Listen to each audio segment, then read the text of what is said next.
There are moments in television history that feel almost unreal. Moments that silence an entire room and remind the world why music is one of the most powerful forces on Earth. This story begins on a night like any other. Inside the America's Got Talent studio, where thousands of dreams walk onto the stage, but only a few truly touch the soul. The audience was loud, the judges were ready. The energy was normal until it wasn't. Because something different was about to happen. Something no one expected. Something that even the producers didn't see coming.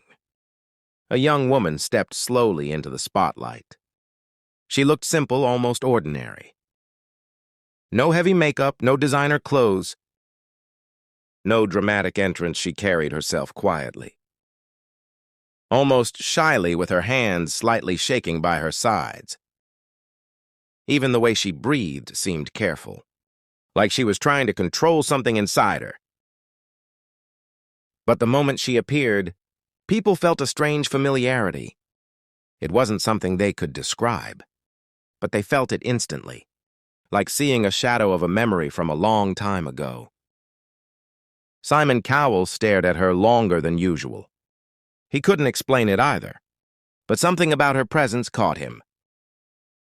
He had seen hundreds of singers walk out nervous, but this wasn't nerves.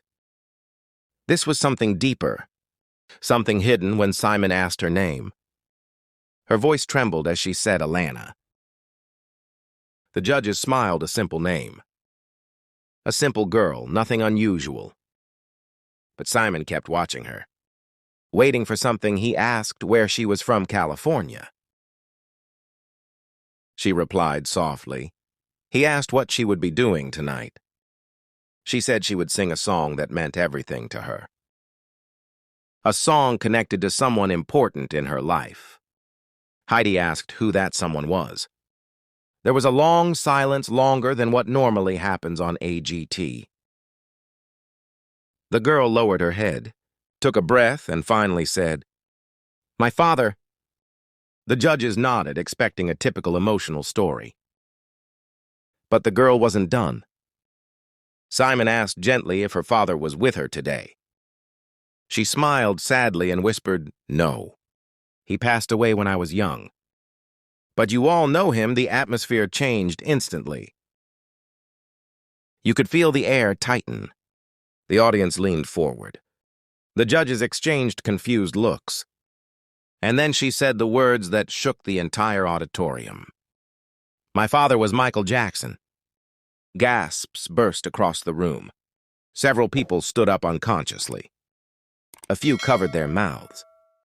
It was the kind of moment no one rehearses. No one predicts, no one imagines. Simon Cowell completely froze. His eyebrows raised, his posture stiffened. His expression changed from surprise to shock within seconds. Even after decades in the industry, even after meeting the biggest stars in the world, Simon rarely looked stunned. But now he did, the girl continued, explaining that she had kept her identity private for years. Almost no one knew she existed. Her father wanted to protect her from the spotlight, from criticism, from the brutal side of fame. She grew up quietly, far away from cameras, far from interviews, far from the world that had consumed her father's peace.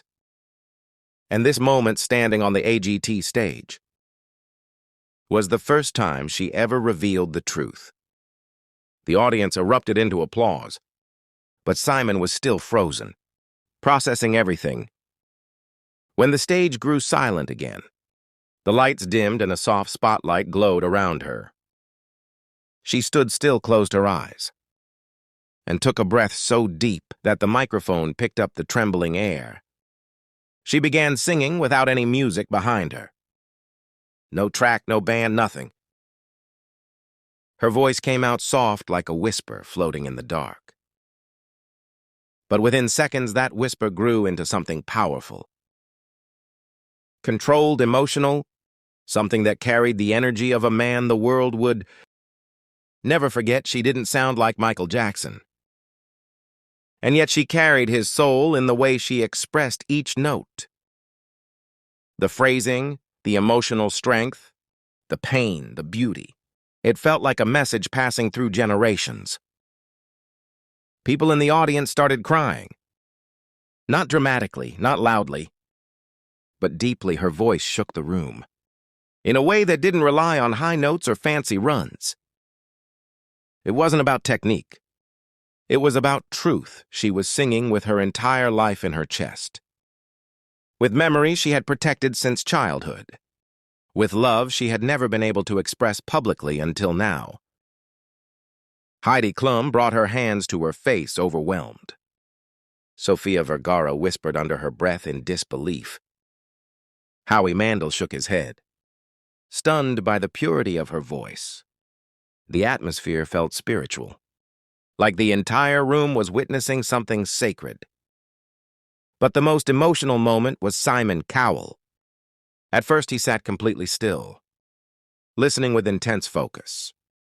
Then slowly he leaned back in his chair. His eyes softened, his breathing changed. Halfway through the song, tears formed in his eyes. Real uncontrolled tears that he didn't bother hiding. Simon Cowell, known for being the toughest, hardest to please judge in reality TV history, was crying by the time she reached the final note. Simon wasn't just emotional, he was shattered. When she finished singing, the entire audience instantly stood up. People screamed, people clapped, people cheered. Some had their hands on their hearts. Some were wiping their eyes. It was more than applause. It was gratitude. They knew they had just witnessed something historic. The girl stood on stage crying softly, overwhelmed by the reaction. Simon pressed his hand against his mouth, trying to control himself. After several seconds, he stood up, still emotional, and spoke in a voice that cracked on the edges. He said, "I knew your father. I admired your father, and this was the closest I have ever felt to hearing his heart again. You didn't imitate him, you carried him. And you did it beautifully." The theater exploded with applause. Heidi complimented her authenticity. Sofia praised her strength. Howie said she didn't just perform.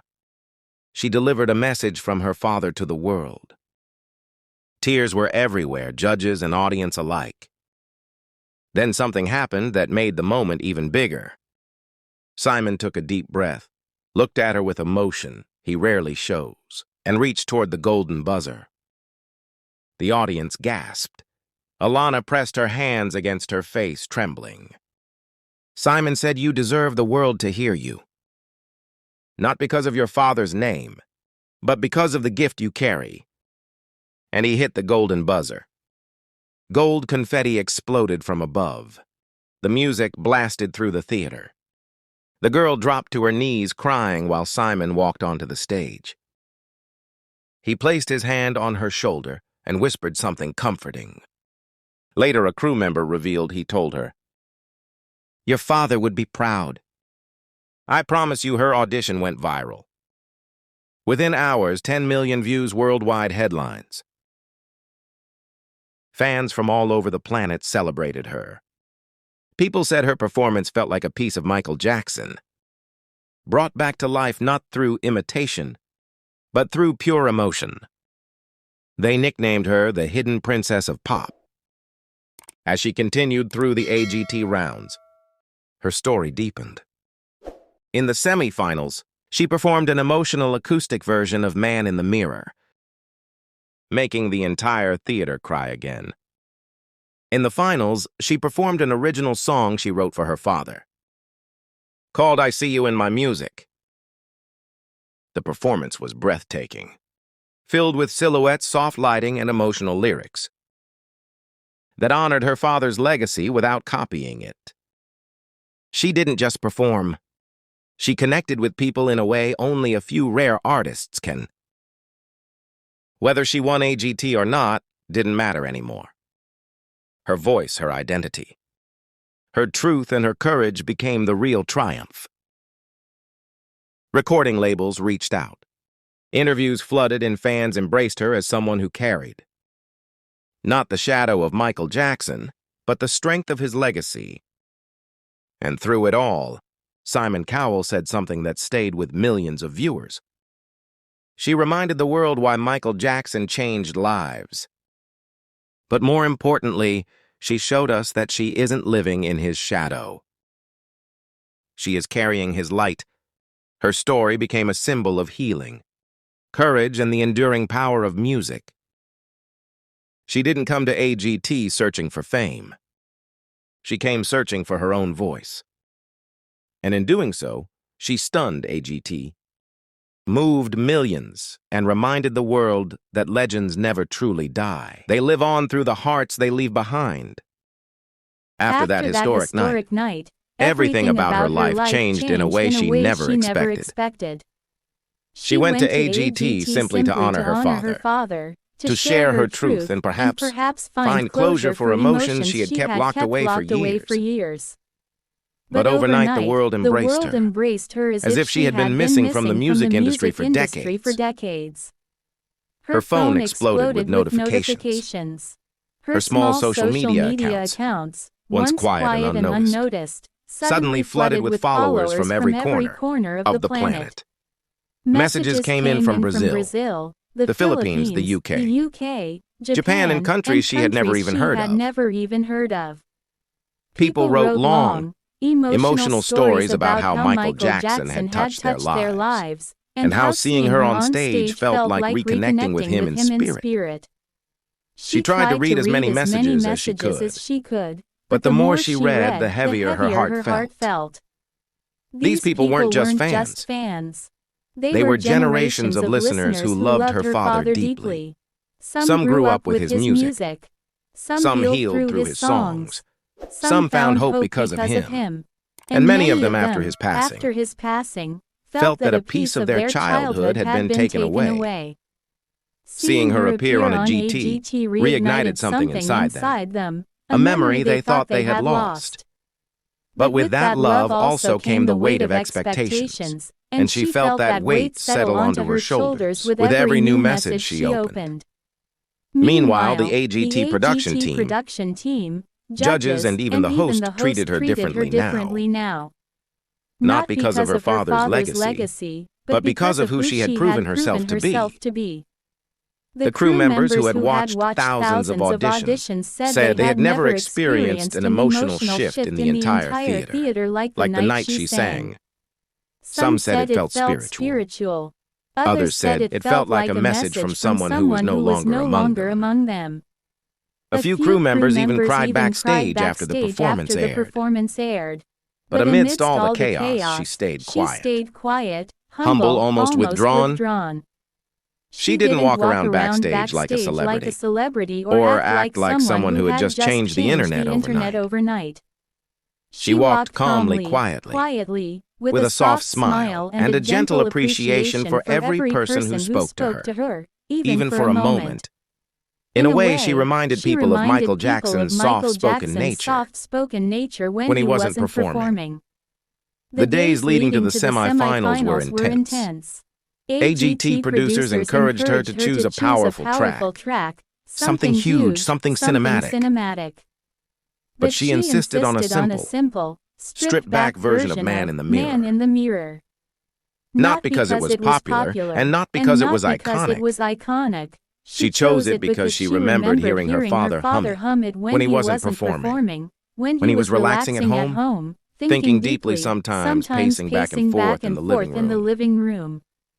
It wasn't the Michael Jackson the world saw. It was the father she remembered, reflective, gentle, more human than superstar. She practiced late into the nights, often alone in her room, trying to balance her own voice with the emotional thread of the song. She wasn't trying to recreate Michael Jackson's version. She was trying to make the message her own. Every line she sang was tied to something from her past. Memories that hurt, memories that healed, memories she wanted the world to feel with her.